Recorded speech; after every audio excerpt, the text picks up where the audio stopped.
Hi, and welcome to the Packer TV. I'm Dean Cooper. And I'm Tamara Furlansky. We hope everyone watching had a great long weekend celebrating Columbus Day. Now, the Packers Produce Pulse Survey is always insightful. Today, we have the latest findings. Here's what else is coming up.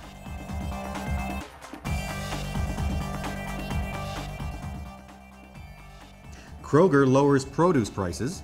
Bananas look to escape hurricane season. And we put salad kits to the test in Pamela's kitchen. This webcast is proudly brought to you by Well Picked, bigger, better berries.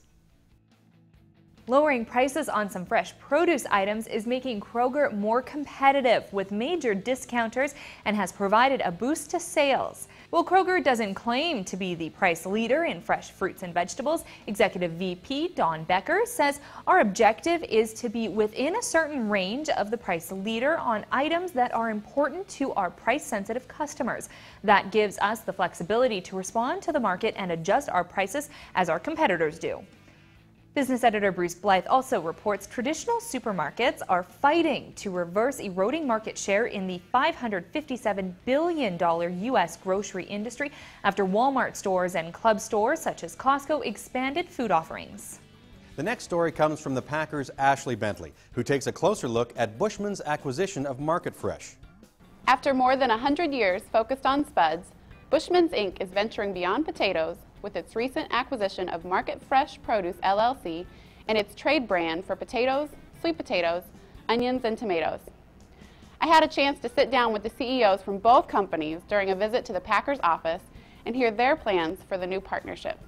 The merger between Bushman's Inc. and Market Fresh will be beneficial to the customers. We're adding value to the customers, we're creating efficiencies, and giving the customer exactly what they want, which is a high quality produce at a reasonable price.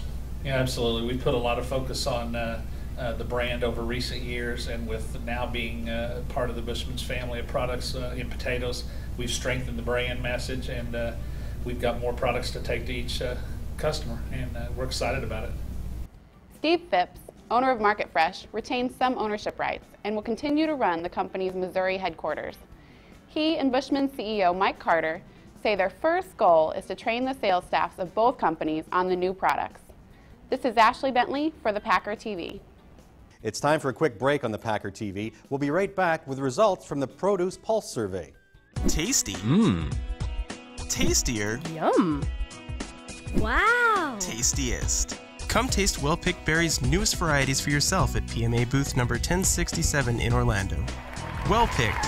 Bigger, better berries. Welcome back. The Packers' latest Produce Pulse survey reveals the Dirty Dozen continue to anger many.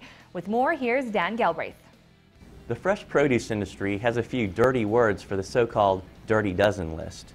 The Packers' latest Produce Pulse survey reflected the ire that members of the fresh produce industry have for the list of 12 produce commodities with supposedly dangerous levels of pesticide residues.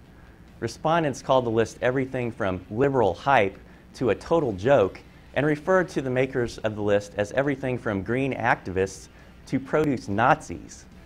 Even TV's Dr. Oz has gotten into the act with a show sensationalizing pesticides on produce. Saying food that's supposed to be good for you is actually good for you doesn't seem sexy enough to garner the high TV ratings. That's too bad for those TV watchers now bellying up to the buffet for all-you-can-eat ribs and thinking they're better off for it because at least they're not pesticides on them. This is Dan Galbraith for Packer TV. Though production, quality, and volumes are strong this fall, banana companies won't celebrate until the hurricane season ends in late November. Scott DiMartini, regional sales manager for Turbana in Florida, says as each tropical storm passes, you breathe a sigh of relief, but you know the following week may bring another one. DiMartini adds that overall supply is well balanced. Schools are back in the swing of things. That acts as a driver for some added demand. This year's storm season began in late May with Tropical Storm Agatha, which flooded several of Del Monte's Guatemalan farms and damaged infrastructure. We've been eager to hear the results of this month's Pamela's Kitchen. Take a look as she puts an A2 Caesar vinaigrette salad kit to the test.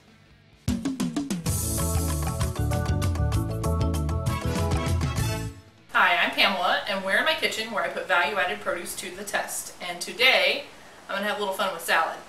I have a Two's Caesar salad vinaigrette kit. They also have Italian, an original Caesar, and a spinach salad, and a Southwest salad. But I think I'll do the new one just because it's gonna be fun. Now these salad kits contain everything except the romaine lettuce, or whatever kind of lettuce you're supposed to use. And dressing, some croutons, and some Parmesan Romano cheese, and so all you do is just toss your salad with it. I just looked at the directions again, and apparently you're supposed to add the contents of all 3 pouches at once, so I'm catching up here. Alright, let's see how it is. The croutons smell really fresh, which is something that's kind of interesting because I worked at a restaurant in college and we made ours fresh on site. That's really zingy, which I like a lot. I'm no salad connoisseur, but that's pretty tasty. Alright, A2, I thought it was pretty tasty. And for someone who is not going to put a lot of effort into salad, honestly, I'm just going to tell you guys that. I'm going to give that an 8 out of 10 on the squeezy fruit scale. It was tasty, it was good, it was easy. Way to go! In this week's editorial board commentary, Greg Johnson says the produce industry is wise to focus on kids. Baby steps. In more ways than one, it's a good way to describe the research from PBH that finds children up to 12 are eating more fruits and vegetables than 5 years ago. Focus on childhood obesity and child nutrition may be paying off, even if those kids' parents aren't eating more produce themselves, the same research shows. While parents are doing a better job of coaxing kids to eat healthier food, the same can't be said for our nation's lawmakers, as Congress failed to pass a Child Nutrition Act before the November election. Regardless, marketing fresh produce to kids appears to be paying off. This is Greg Johnson for the Packer Editorial Board. Thanks for that opinion, Greg. Now, do you want to expand your knowledge on the produce industry? Well, why not watch any previous webcasts you may have missed by clicking on the Archive tab? And you can also sign up for our email alert so you never miss an episode again. Until next time, have a great week.